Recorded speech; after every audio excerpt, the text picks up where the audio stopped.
Bismillahirrahmanirrahim. Assalamualaikum warahmatullahi wabarakatuh. Hai sahabat klinik kimia, senang sekali kita berjumpa di channel YouTube Aurum Ramadhani di program Klinik Kimia, cara asik belajar kimia.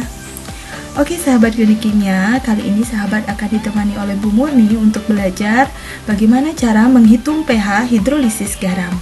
Jadi tonton sampai habis ya, dan pastikan sahabat sudah subscribe channel ini, tekan tombol loncengnya sehingga sahabat selalu update video-video terbaru dari channel kami. Terima kasih. Oke sahabat klinik kimia, langsung saja ini dia pembahasan soal-soal perhitungan pH hidrolisis garam. Cekidot. Kita lihat soal yang paling sederhana, yaitu soal yang pertama.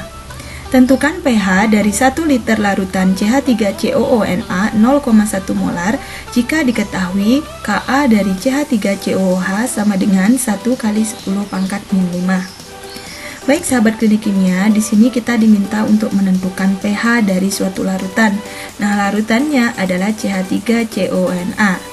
Dari sini kita bisa lihat bahwa CH3COONA ini adalah merupakan garam. Nah, di mana di soal ini diketahui tetapan kesetimbangan asamnya atau Ka-nya adalah dari CH3COOH atau 1 kali 10 pangkat min 5. Oke, langkah pertama, garam yang sahabat dapatkan dari soal ini ya, kita lingkari dulu. Garam ini kita uraikan dia atau mengalami reaksi ionisasi atau penguraian dari CH3CONA menjadi ion-ionnya CH3COO- ditambah Na+. Nah, yang bertindak sebagai anion adalah CH3COO-, sementara yang bertindak sebagai kation adalah Na+. Nah, tentu sahabat, dari reaksi penguraian garam ini kita ketahui bahwa anion dari suatu garam itu jika dilarutkan dalam air tentu akan berinteraksi dengan H+-nya. Sementara kation dari suatu garam dia akan berinteraksi dengan ion OH-nya.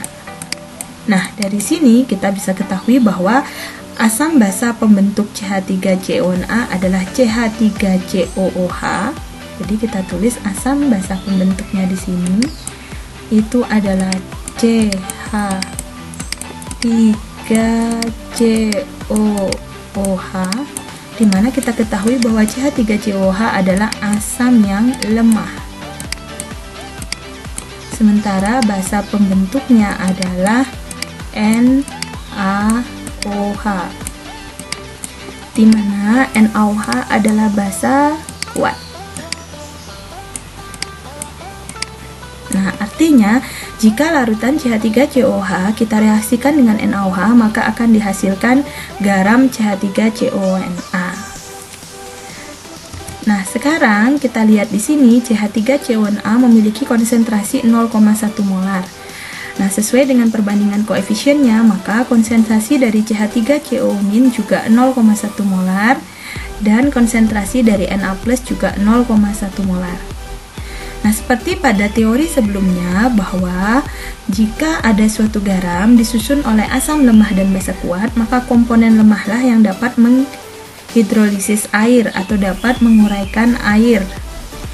Mengapa? Karena asam yang lemah memiliki basa konjugasi yang kuat atau bagian yang lemah memiliki konjugasi yang kuat.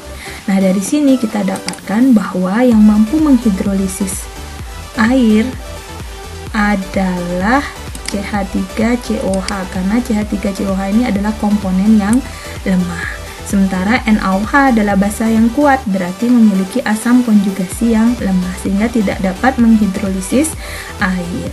Oleh karena itu, reaksinya dapat kita tuliskan sebagai berikut. CH3COO- ditambah dengan H2O, dia akan berkesetimbangan membentuk CH3COOH dan melepaskan ion OH-. Artinya perbandingan konsentrasi ion OH-nya lebih besar dibandingkan ion H+-nya. Dalam hal ini menunjukkan bahwa garam CH3CONA ini bersifat basa.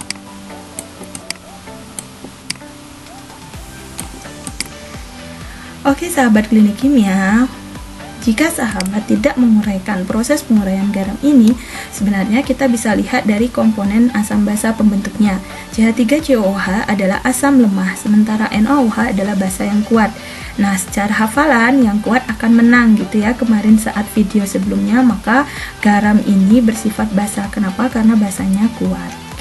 Tapi jika kita menggunakan konsep yang benar, kita harus menuliskan reaksi hidrolisisnya terlebih dahulu seperti ini, sehingga kita tahu bagaimana kondisi larutan saat terjadinya proses hidrolisis. Nah, karena larutan CH3CONA merupakan larutan garam yang bersifat basa, maka kita diminta untuk menentukan pH. Oleh karena itu, kita akan masuk ke rumus ini. Nah, sahabat klinik kimia, ini adalah rumus perhitungan konsentrasi OH- ketika larutan yang dihitung itu bersifat garam basa, yaitu akar KW. KW ini adalah tetapan kesetimbangan air. Saat di asam basa sudah kita pelajari, sementara Ka itu adalah tetapan kesetimbangan asam. Nah, kenapa ini basa tetapi KW-nya per Ka? Karena di sini Ka yang digunakan adalah Ka dari asam lemahnya. Kemudian dikali basa konjugasinya. Basa konjugasinya adalah CH3COO-. Jadi dikali konsentrasi. Sehingga konsentrasi ion OH- sama dengan 10 pangkat min 14 per Ka-nya adalah 1 kali 10 pangkat min 5 dikali konsentrasi dari ion CH3CO- adalah 0,1. Sehingga kalau kita hitung 10 pangkat min 14 dikali 10 min 1, 10 pangkat min 15 dibagi 10 pangkat min 5, ini sebenarnya adalah akar dari 10 pangkat min 10. Nah, akar 10 pangkat min 10 adalah 10 pangkat min 5. Nah, kemudian kita mencari pOH karena ini basa. Jadi, konsentrasinya 10 pangkat min 5 untuk konsentrasi ion OH-, maka pOH adalah min log konsentrasi OH- sama dengan min log kali 10 pangkat min 5, hasilnya 5. Karena di soal diminta pH, maka pH itu sama dengan 14 dikurangi pOH seperti di asam basa, sehingga 14 dikurangi 5 hasilnya 9. Jadi di sini sudah pasti bahwa larutan CH3CONA ini merupakan garam basa karena dengan perhitungan pH kita juga mendapatkan pH-nya di atas 7, yaitu 9.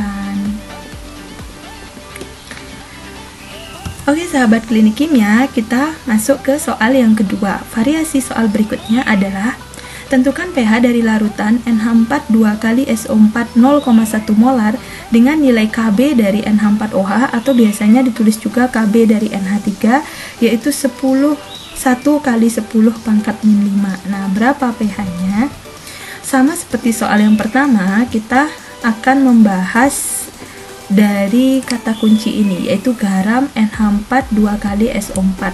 Nah, kita uraikan terlebih dahulu. NH4 2 kali SO4 ini akan terurai menjadi 2 NH4 plus ditambah SO4 2-. Nah, dari sini NH4 plus ini bertindak sebagai kation. Tentunya dia akan berinteraksi dengan OH- dari air. Sehingga kita akan ketemu basa pembentuknya adalah NH4OH. Nah, ini adalah basa lemah. Sementara SO4- ini bertindak sebagai anion, tentu dia akan berinteraksi dengan H+ dari air, sehingga dia akan membentuk H2SO4. Nah, seperti yang sudah kita pelajari bahwa H2SO4 ini adalah asam yang kuat. Nah, jika secara hafalan, maka yang kuat akan menang, berarti garam dari NH4-2SO4 ini bersifat asam. Tentu nanti pH-nya harus di bawah 7. Untuk membuktikannya, mari kita lihat reaksi hidrolisisnya. Sesuai dengan reaksi penguraian ini, komponen yang akan dapat menghidrolisis air adalah komponen yang lemah. Nah, di sini komponen yang lemah adalah dari basanya, yaitu NH4OH. Berarti yang akan dapat bereaksi dengan air adalah NH4+ nya. Sementara SO4 2- berasal dari asam kuat. Nah, ini tidak dapat bereaksi dengan airnya. Nah, NH42 kali SO4 ini sebesar konsentrasinya adalah 0,1 molar. Nah, di sini kita akan mencari konsentrasi dari NH4 plusnya. Karena perbandingan koefisiennya adalah 1:2, maka jika garamnya 0,1, maka konsentrasi dari NH4 plus adalah 0,2. Dari mana? Karena dari perbandingan koefisiennya, yaitu 1:2. Sementara konsentrasi dari SO42- adalah 0,1 molar. Nah, jadi sahabat klinik kimia harus berhati-hati di poin ini ketika ketemu garam yang bervalensi 2 seperti ini. Nah, selanjutnya NH4+ akan bereaksi dengan air, dia akan membentuk Na4OH dan melepaskan ion H+, atau biasanya dituliskan sebagai ion hidronium di dalam air atau H3O+. Sama saja, ini juga adalah ion H+. Nah, karena yang dihasilkan adalah ion H+, maka garam ini bersifat asam. Jadi sesuai dengan konsep hafalan tadi. Karena bersifat asam, maka tentu dikatakan bahwa untuk mencari pH kita akan menggunakan rumus hidrolisis berikut. Konsentrasi H+ sama dengan akar KW per KB. Nah, sekarang di bawahnya adalah KB. Kenapa? Karena komponen dari basa lemahnya. Jadi basa lemahnya inilah yang di sini di KB-nya. Dikali konsentrasi dari NH4+. Sehingga konsentrasi H+ sama dengan 10 pangkat min 14 dibagi 1 kali 10 pangkat min 5 dikali konsentrasi dari NH4+-nya adalah 0,2 molar. Maka ini sama dengan, kalau kita buat ini sama dengan akar 2 kali 10 pangkat min 10. Nah, akar 2 itu adalah 1,4, sementara akar dari 10 pangkat min 10 adalah 10 pangkat min 5. Selanjutnya kita cari pH. pH sama dengan min log konsentrasi H+, berarti sama dengan min log 1,4 kali 10 pangkat min 5. Hasilnya 5 min log 1,4. Nah, benar saja bahwa garam NH42 kali SO4 ini adalah garam asam, dibuktikan dengan nilai pH di bawah 7. Oke, mudah kan ya sahabat klinik kimia? Sekarang kita lihat soal yang ketiga, variasinya kita tingkatkan kesulitannya. Tingkat kesulitannya kita naikkan. Nah, jika 5,35 gram NH4Cl massa molar, ini adalah massa molar ya, atau biasanya di soal ada yang menuliskan sebagai massa molekul relatif atau MR. Dilarutkan dalam air hingga volumenya menjadi 250 ml. Akan diperoleh larutan dengan pH berapa? Jika diketahui KB dari NH4OH sama dengan 1 kali 10 pangkat min 5. Nah, sahabat klinik kimia, di sini kita sudah punya garam NH4Cl. Kalau menebak, kira-kira sahabat tahu nggak ini garamnya sifatnya asam atau basa atau netral gitu ya? Oke, benar sekali. Ini sifat dari NH4Cl ini adalah garam yang bersifat asam. Nah, kenapa? Nanti kita lihat. Nah, sahabat klinik kimia, kita bahas dulu. Ini konsentrasinya tidak ada, tetapi ada dalam satuan massa. Ada massa molar. Nah, sahabat harus ingat materi stoikiometri. Kita mencari apa dulu? Ya, benar sekali. Kita harus mencari mol dari garam ini terlebih dahulu. Bagaimana cara mencari mol dari NH4Cl? Karena di soal ada data massa, kemudian ada massa molar atau MR ya, yang sahabat lebih lazim kenal, maka mol bisa kita cari yaitu massanya dibagi dengan massa molarnya atau dibagi MR-nya. Berarti massanya adalah 5,35 gram dibagi 53,55 gram per mol. Nah, gramnya bisa kita hilangkan sehingga mol dari NH4Cl itu adalah 0,1 mol. Ini kan 0,1 ya. Nah, setelah mencari mol, yang kita perlukan adalah konsentrasi dari NH4Cl. Maka konsentrasi itu sama dengan mol dibagi volume. Jadi perbandingan mol dengan volumenya. Nah, karena ini mol, sementara di soal volumenya mililiter, maka volumenya ini kita ubah menjadi liter. Jadi ini satuannya liter. Sehingga konsentrasi NH4Cl sama dengan 0,1 mol dibagi 0,25 liter. Nah, hasilnya tentu adalah 0,4 mol per liter atau dengan bahasa lainnya 0,4 molar. Nah, jika kita sudah menemukan konsentrasi dari garam NH4Cl, kita akan mudah sekali menentukan pH-nya, seperti soal sebelumnya. Kita uraikan dulu, NH4Cl adalah terurai menjadi NH4+ ditambah Cl-. Nah, tentu NH4+ ini dia akan berinteraksi dengan OH- dari air ya. Kemudian kalau Cl- ini dengan H+-nya, sehingga kita bisa melihat basa dan asam pembentuknya. Berarti ini dibentuk dari NH4OH. Jadi saya tulis di sini NH4OH. Kemudian asamnya adalah HCl. Nah, NH4OH ini sudah kita bahas tadi, dia basa lemah. Sementara HCl ini adalah asam yang kuat.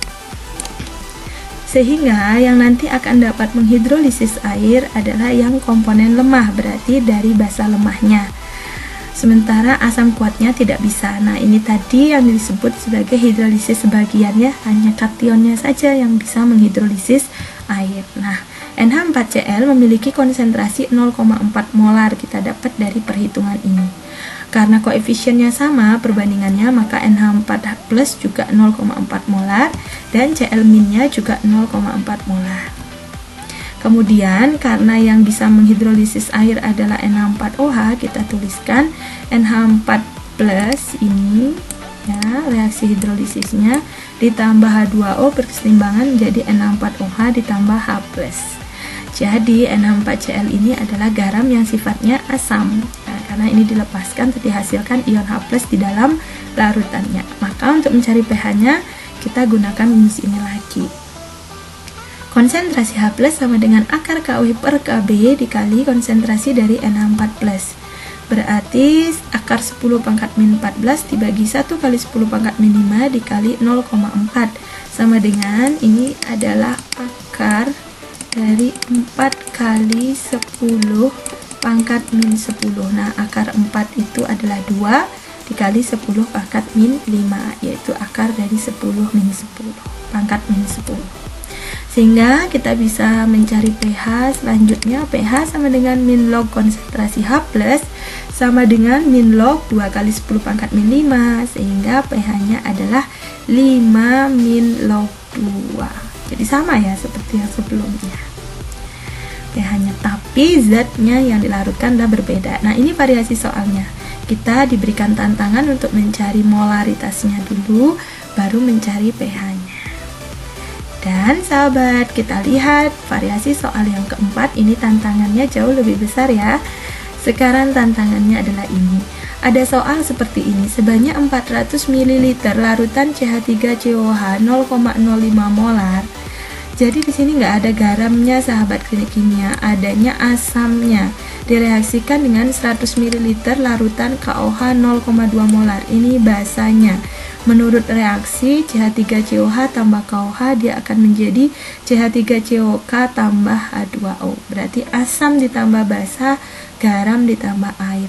Jika Ka asam asetat 1 kali 10 pangkat min 5, asam asetat itu ini ya, CH3COH. Maka pH larutan yang terbentuk adalah A, B, C, D, atau E. Nah, ini sahabat adalah variasi soal di mana kalau tadi soal 1-3 kita sudah diberikan dalam bentuk garamnya. Nah, kalau ini kita diberikan data saat pencampuran asam dan basa untuk menghasilkan garam. Maka tentu saja kita harus reaksikan dulu reaksi ini. Ya, jadi tidak bisa langsung dihitung pH-nya. Oke, kita bahas langkah yang pertama, sahabat cari mol dari CH3COH dari komponen asamnya, yaitu dengan cara mengalihkan molaritas dengan volumenya. 0,05 dikali 400 kita dapat 20 milimol karena ini mililiter. Nah, kemudian molaritas KOH-nya atau basanya itu sama volumenya dikali molaritasnya. Jadi molnya sama dengan molaritas dikali volumenya. Berarti 0,2 molar atau mol per liter dikali 100 ml itu hasilnya sama 20 milimol. Nah, selanjutnya sahabat masih ingat nggak reaksi pembatas? Kita menggunakan MRS, mula-mula reaksi sisa. Jadi kita buat tabel reaksi antara asam cuka dengan KOH menjadi garam CH3COK ditambah H2O. Nah, mula-mula mereka memiliki mol masing-masing 20 milimol. Kita lihat di sini perbandingan koefisien semuanya itu adalah 1:1:1. Sehingga yang akan duluan habis bereaksi, kita lihat ini asamnya 20/1, 20, 20/1 juga 20. Jadi sama. Maka kedua-duanya akan barengan habis bereaksi. Jadi ketika CH3COH 20 milimol di awal, maka yang bereaksi juga 20 milimol. Kalau KOH juga sama karena perbandingan koefisiennya sama. Jadi kedua-duanya sama-sama habis. Nah, itulah salah satu dari ciri hidrolisis garam, di mana reaktannya itu kedua-duanya sama-sama habis. Yang tersisa hanyalah garamnya. Ini jadi garam dia. Nah, karena ini satu, maka yang bereaksi 20 milimol, ini juga 20 milimol, sehingga awalnya nggak ada yang bereaksi 20 milimol, ya sudah, di akhir atau sisa, di akhir reaksi kita ketemu garamnya 20 milimol. Nah, jadi kita ketemu garam ini yang besar molnya adalah 20 milimol. Maka langkah selanjutnya pasti akan mencari molaritas dari garam CH3COK. Nah, bagaimana cara mencarinya? Mol sisa ini, jadi rumusnya adalah konsentrasi gitu ya, sama dengan mol sisa dibagi volume total. Mol sisanya adalah 20 milimol dibagi volume totalnya adalah 400, ini 400 mili ditambah 100 mili, sehingga totalnya adalah 500. Maka 20 dibagi 500 adalah 0,04 molar atau 4 kali 10 pangkat min 2 molar. Nah, selanjutnya kita barulah ke cara seperti soal-soal sebelumnya, sahabat. Kita uraikan garam CH3COK menjadi CH3CO- ditambah K+. Ini jelas sekali terbentuk dari CH3COH ya, sudah dijelaskan di sini, yaitu asam lemah. KOH itu adalah basa kuat, maka kita prediksi bahwa garam CH3COK ini pasti sifatnya basa. Karena yang kuat yang menang. Nah, untuk lebih membuktikan, kita harus menuliskan reaksi hidrolisisnya. Bagian yang lemah di sini, komponen yang lemah adalah komponen asam lemahnya yang ini. Maka ini akan bereaksi dengan air seperti ini. Nah, kita lihat bahwa konsentrasi dari CH3COK-nya adalah 0,04 molar. Maka karena koefisiennya sama, CH3CO-nya juga 0,04 molar, K+-nya juga 0,04 molar. Ini X-nya enggak ya, hapus. Nah, reaksinya seperti ini. CH3CO- ditambah air, dia akan berkeseimbangan membentuk CH3COH dan OH-. Nah, benar saja bahwa tadi prediksi kita sifat dari larutan CH3COK ini adalah basa. Nah, karena basa, maka selanjutnya adalah konsentrasi OH- sama dengan akar KW per Ka kali konsentrasi CH3CO-. Ini udah biasa kayak tadi ya. Konsentrasi OH- sama dengan akar 10 pangkat min 14 per 1 kali 10 pangkat min 5 dikali 4 kali 10 min 2. Nah, kalau kita buat, ini adalah akar 4 kali min 2 min 5, ini min 3 ya, min 14 berarti 10 pangkat min 11. Berarti akar 4 adalah 2, akar 10 pangkat min 11 adalah 10 pangkat min 5,5. Sehingga pOH-nya min log konsentrasi OH- berarti min log 2 kali 10 pangkat min 5,5 itu sama dengan 5,5 min log 2. Sementara pH-nya 14 dikurang 5,5 adalah 8,5. Min ketemu min adalah plus, berarti 8,5 plus log 2. So, jawaban yang benar adalah jawaban C. Oke sahabat klinik kimia, itu tadi beberapa variasi soal yang mungkin sahabat jumpai ketika menyelesaikan perhitungan pH hidrolisis garam ya. Semoga bermanfaat. Nah, kini giliran sahabat untuk mencoba soal 5 dan soal 6. Soal 5 ini termasuk kategori soal yang mudah. Nah, soal 6 ini sahabat harus menganalisis soalnya. Ini salah satu soal higher order thinking skill. Bantulah para petani itu untuk menentukan berapa massa yang diperlukan, jadi berapa massa pupuk yang ditambahkan untuk menetralkan 100 ml sampel air tanah ketika para petani ini menambahkan pupuk ke dalam tanahnya menggunakan pupuk ZA, yaitu N64 2 kali SO4. Nah, apa persamaan dari kedua soal ini? Persamaannya adalah pergerakannya mulai dari pH. Nah, di sini pH-nya sudah diketahui. Padahal tadi kita latihan menghitung pH. Sekarang pH-nya sudah diketahui sehingga bergeraklah dari pH. Jadi angka 1 sebenarnya bergerak dari sini. Kemudian baru dapat konsentrasi H+-nya. Baru dapat konsentrasi garamnya. Ingat, hati-hati ya, konsentrasi ion H+ dengan konsentrasi garam itu berbeda.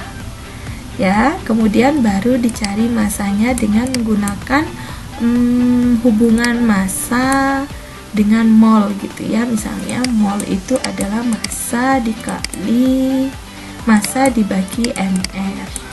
Nah, mungkin akan membantu rumus ini ketika menyelesaikan soal-soal mencari massa tapi diketahui dari pH. Sama juga di sini. Di sini soal 6 ini pH-nya sudah diketahui, yaitu pH tanahnya 9, artinya basah kan ya. Maka si petani itu menambahkan pupuk ZA. Berarti pupuk ZA ini nanti pupuknya adalah sifatnya asam supaya tanah petani itu netral. Nah, yang jadi masalahnya berapa massa yang harus ditambahkan gitu. Massa pupuk yang ditambahkan berapa? Oke, silakan sahabat jawab di kolom komentar soal nomor 5 dan 6, kira-kira jawabannya berapa. Nanti kita lihat, kita cek jawabannya benar apa salah, dan kita bisa saling diskusi. Oke, Bu Murni tunggu ya di kolom komentar. Oke sahabat klinik kimia, itulah tadi pembahasan sekilas tentang materi perhitungan pH hidrolisis garam.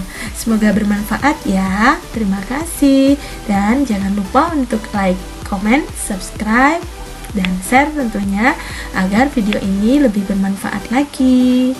Mohon maaf apabila ada kekurangan dan kesalahan. Assalamualaikum warahmatullahi wabarakatuh. Bye bye sahabat klinik kimia.